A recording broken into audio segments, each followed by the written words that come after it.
Hey guys, it's Jessica at Pretty Prints and Paper, and today I am continuing my little Rhodia kick and talking to you about my latest notebook acquisition. I think I have a problem. Someone stop me.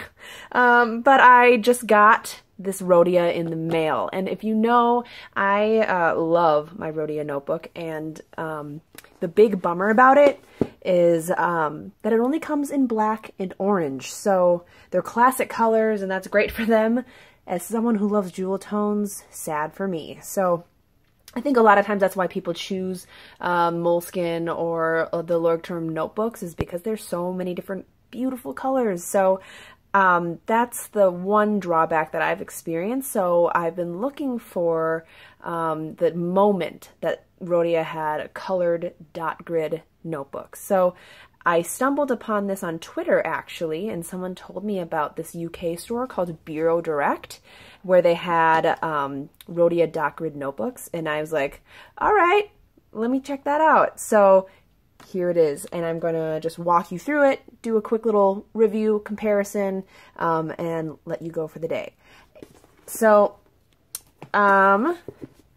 as compared to my Rhodia notebook, this Rhodia has just a little bit more writing space, so it's probably like a grid and a half over on that.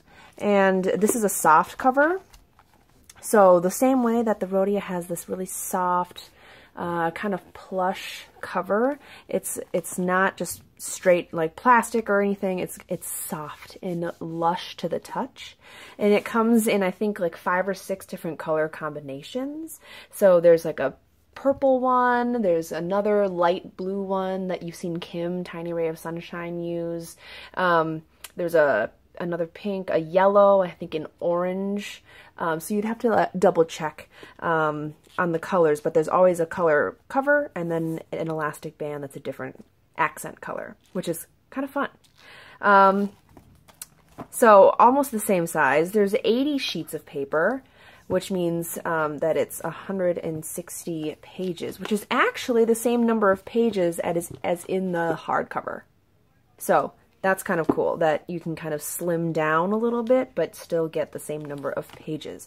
It still has half the amount of pages, basically, as the Leuchtturm. So if you're looking for something that'll last a really long time, you might want a thicker notebook. But I know a lot of Moleskines are about this length. It has this pocket in the back that you're so familiar with. I'll just take this off. Has that pocket in the back. Look at that. And that ribbon bookmark that you're used to using.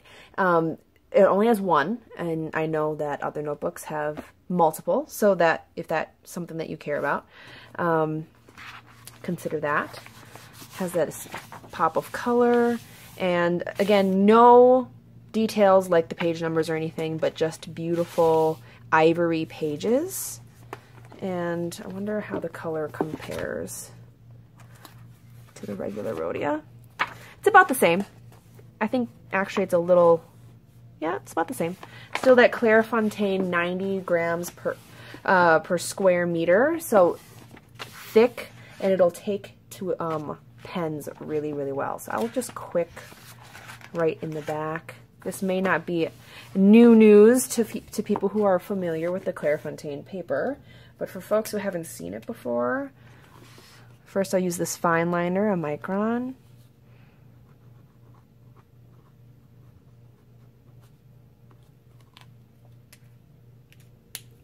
One of my favorite everyday pens, the gel Pilot G2.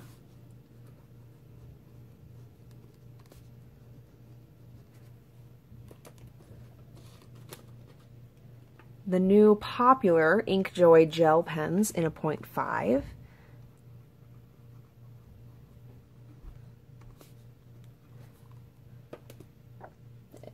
Now we're up in the ante. Using a Pentel brush, sign brush tip pen.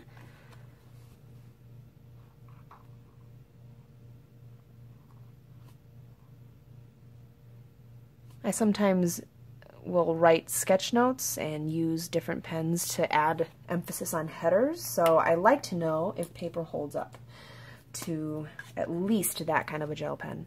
I just got this Lamy, also from Bureau Direct, so I'm going to make sure that it holds up on this paper as well.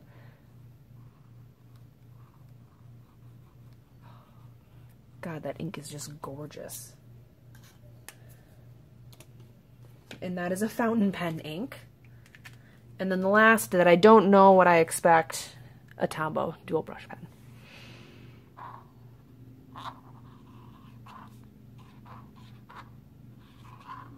If you're interested in getting into brush calligraphy, I've got a couple tutorials on my channel, including my letter archive, if you want to learn more about how to draw letters. All right. Check that out. I don't know if you can even see it, but the only thing that you can see the lines, certainly, but the ghosting is minimal. The Tombow you can see a little more because it's a marker. But that's why people love this paper, is just it holds up to so much. I've used calligraphy ink in it, and it doesn't, it shows the lines again, it shows a tiny bit of ghosting, but certainly not like in other notebooks, which is the seller for a lot of folks. So I think I'm really excited to use it. Oh, surprise, here's the other thing about it. It doesn't lay quite as flat as the hardcover. Because it has a glue spine, because it's a soft cover, it won't lay completely flat like your hardcover does. So if that bothers you, keep that in mind, but I think it's thin enough, honestly, that you can kind of maneuver around it. And other than that, I am excited to figure out what the hell I'm going to use this for. Am I right? So anyway, hope you enjoyed this review. Maybe this is a new notebook for you. UK friends, you have access to something that we don't in America, so good on you. If you have other questions or things that you want me to review or compare down below, let me know. If you like it, share it, subscribe, give me a thumbs up. Whatever you do, I just hope that you enjoy it. So I will see you in my next video. Bye!